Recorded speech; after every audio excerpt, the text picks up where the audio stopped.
Study IQ IAS, अब तैयारी हुई affordable. Hello everyone, welcome back to the YouTube channel of UPSC CSC study IQ। मेरा नाम है रणधीर सिंह। दोस्तों, आज की इस वीडियो में डिस्कस करेंगे जो आतंकवादी हमला जम्मू एंड कश्मीर में अखनूर सेक्टर में हुआ। सुबह 7 बजे आतंकवादियों ने आर्मी व्हीकल पर हमला किया। ऊपर वाले की कृपा से किसी भी आर्मी को या सिविलियन को कोई ना चोट पहुंची है, ना कोई जान माल का नुकसान हुआ है। लेकिन हाँ, उसके बाद जो आर्मी ने सर्च ऑपरेशन इमीडिएटली चलाया, उसमें 3 आतंकवादियों को जन्नत पहुंचा दिया गया है और सर्च ऑपरेशन अभी भी कंटिन्यू है। शायद आपको और भी न्यूज़ मिले कि और भी बहुत सारे लोग जो है वो जन्नत जाने के लिए तैयार रहेंगे। मेरे दोस्तों, अब सवाल ये है, 20 अक्टूबर को अगर मैं रिसेंट बात करूं, 20 अक्टूबर को पहला अटैक होता है। पहला अटैक कहां होता है? आपके बहुत इंपॉर्टेंट इंफ्रास्ट्रक्चर प्रोजेक्ट में, जेड मोड में। और वो भी कहां पे हो रहा है? आपके सोनमर्ग वाले इलाके में, गांदरबल में, जो बहुत फेमस टूरिस्ट प्लेस है और सर्दियों के टाइम पे ये बहुत फेमस टूरिस्ट प्लेसेस होते हैं। उसके बाद जो दूसरा अटैक किया गया वो कहां किया गया? आपका बारामूला में। और वहां पे हमारे 2 आर्मी जवान जो है वो शहीद हुए और उसके अलावा 2 पॉटर्स को भी मार दिया गया। और अब तीसरा आतंकवादी हमला होता है आपका 28 अक्टूबर को, यानी कि लास्ट 8 दिनों में 3 आतंकवादी हमले। कितना तेजी से ये चीज एस्केलेट हो रही है, इसके पीछे का कारण जो है ना, आज मैं आपको बताऊंगा। बहुत यूट्यूब चैनल में इसको कवर ही नहीं किया है, लेकिन आज जो मैं आपको इसके पीछे का किस्सा बताऊंगा, आप कहेंगे सर वाकई this could be the main reason कि आतंकवादी हमला जो है इतना क्यों बढ़ चुका है। एक तो आपको वजह पता है, लेकिन दूसरी वजह आपको नहीं पता। और आज हम इस वीडियो में यह भी डिस्कस करेंगे कि इन आतंकवादियों ने, राइट, जो टैक्टिक्स हैं इनके अटैक करने के, वो बहुत डिफरेंट है। मतलब जब से, अगर 1980s में, by the end of 1980s में जब आतंकवादी गतिविधियां जम्मू एंड कश्मीर में स्टार्ट हुई, उस वक्त से लेके अगर आप देखेंगे 2015-16 से पहले, राइट, जो आतंकवादी हमला करने का जो तरीका था ना, वो बहुत डिफरेंट था। अब जो आतंकवादी हमला जो करते हैं वो बहुत डिफरेंट है, राइट। उसी के बारे में हम चर्चा करेंगे। और इसको लेके इंडियन आर्मी ने पूरा अनाउंस कर दिया है कि हम ऑपरेशन लॉन्च करने वाले इस अब मिलिटेंसी को, जो रिवाइवल हुआ है, उसको क्रश करने के लिए। अब दोस्तों, इसमें एक और बात है जो आपको समझनी है।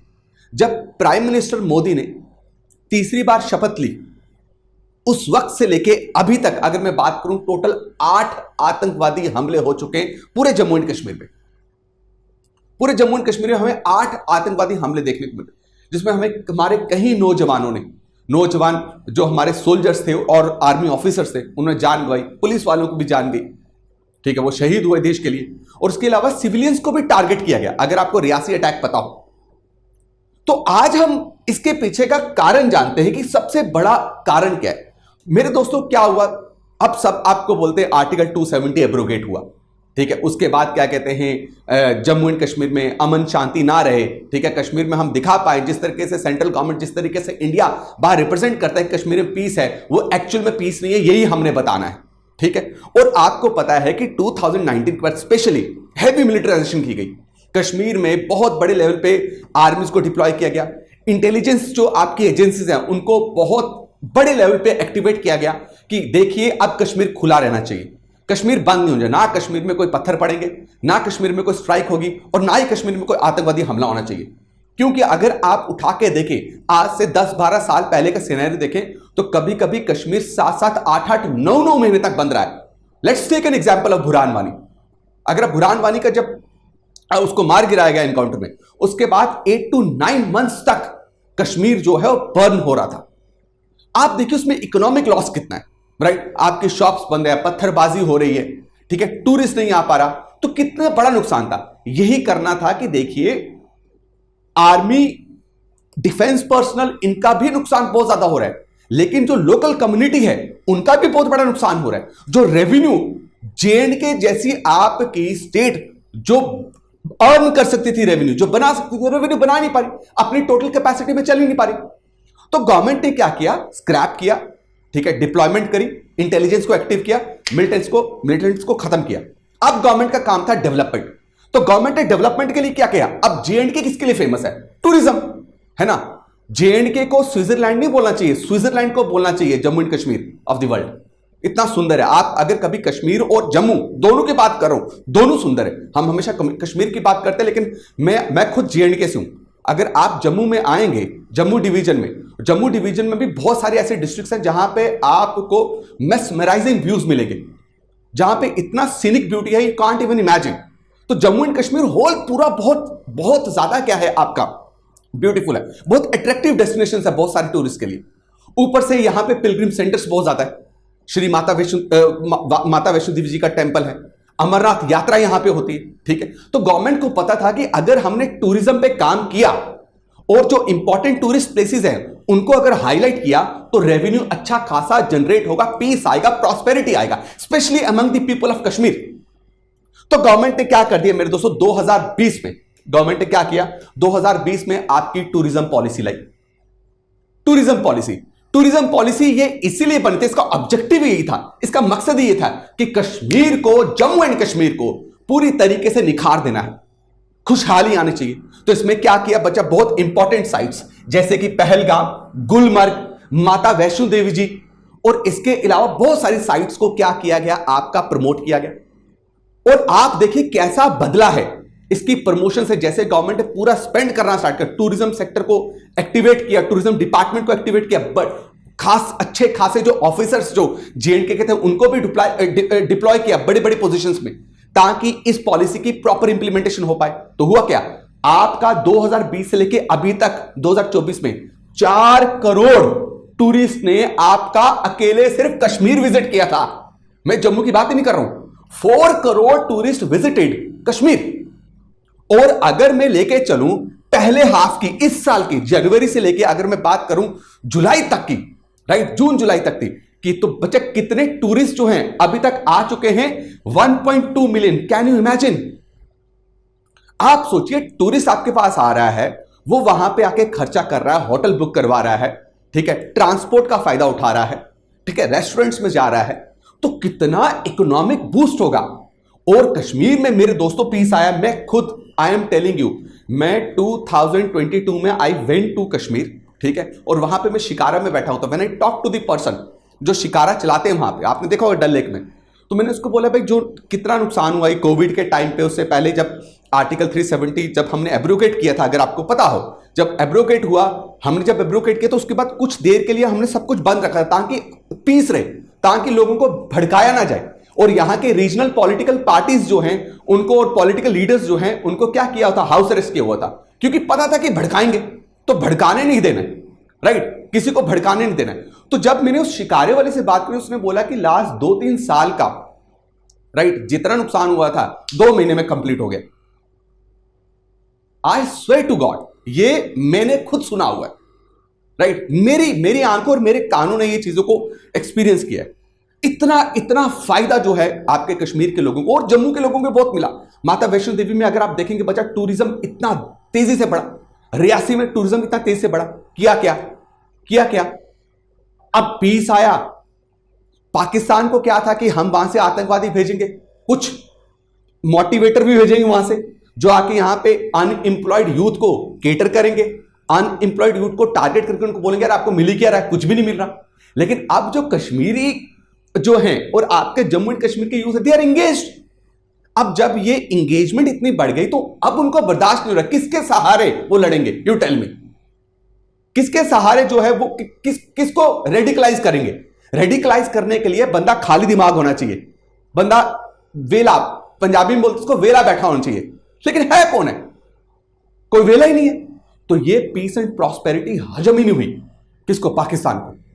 और पाकिस्तान को समझ आया कि किसी भी तरीके से हमें पूरी फोर्स लगानी पड़ेगी इन्फिल्ट्रेट करवाने के लिए। हाईली ट्रेंड मिलिटेंट भेजो, अब मिलिटेंट्स को ट्रेन कराओ। तो क्या किया मेरे दोस्तों, यहां पे आपका अगर ध्यान से देखोगे तो मैं आपको बताता हूं, यह है हमारा अभी, अगर आप उठा के देखें तो यह है हमारा क्या, आपका दिस इज कश्मीर डिवीजन, इसको कश्मीर डिवीजन बोलते हैं। और यह है आपकी जम्मू डिवीजन, यह है आपकी Jammu division. Done, this is the Jammu division. Done my dear friend, वो कश्मीर डिवीजन या जम्मू डिवीजन। और एलओसी आपको पता है यहीं से जा रही है, ये है LOC, right, this is the LOC.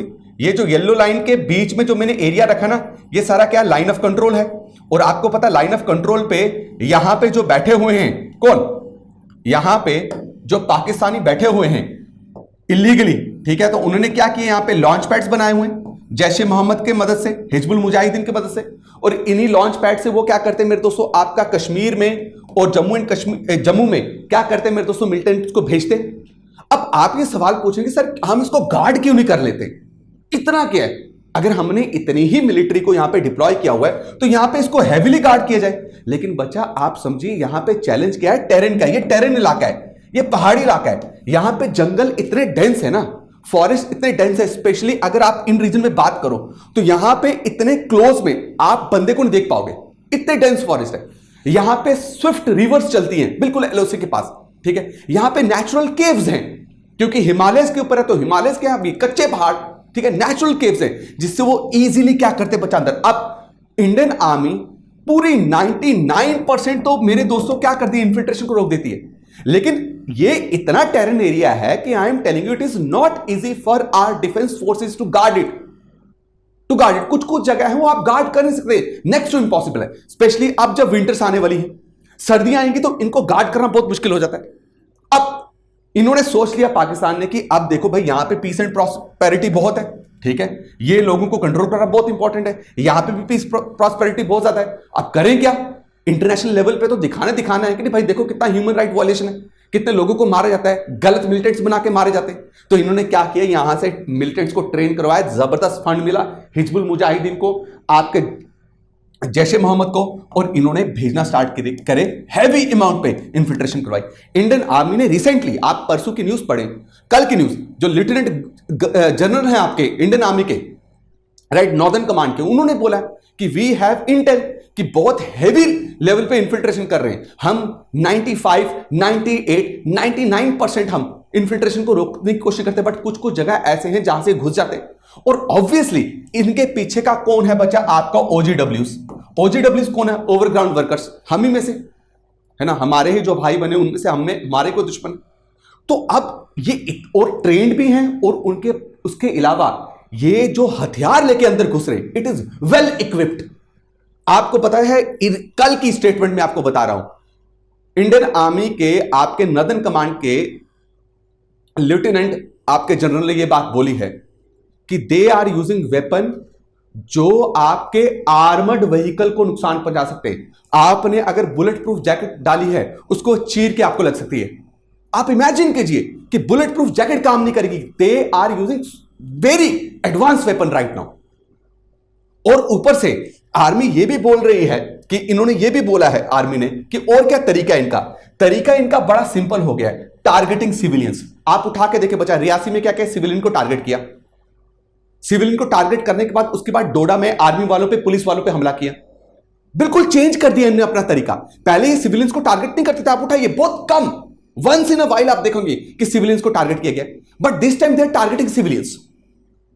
एक टारगेट सिविलियन, एक टारगेट क्या आपका आर्मी वाले। लेकिन टारगेट कैसे होगा बच्चा, बड़ा बहुत ही टेक्टिकली एम्बुश लगाते हैं ऐसे मोड़ पे। मतलब इनको पता है कि ये पहाड़ी इलाका है, राइट, इस पहाड़ी इलाका में ये शार्प टर्न है, तो अगर गाड़ी आएगी तो इस शार्प टर्न में गाड़ी ने स्पीड तो कम करनी है, तो तब is the right time.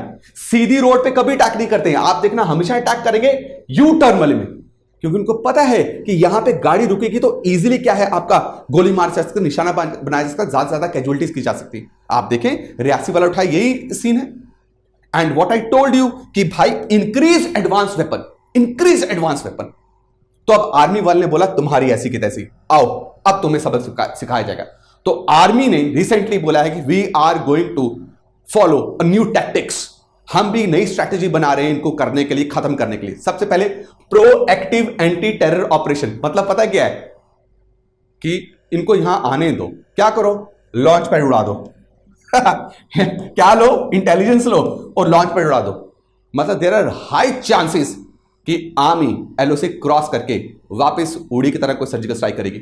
Their high chances, मैं ओपनली बोल रहा हूं, हाई चांसेस, और रोक भी नहीं पाएंगे, इतनी एफिशिएंट है।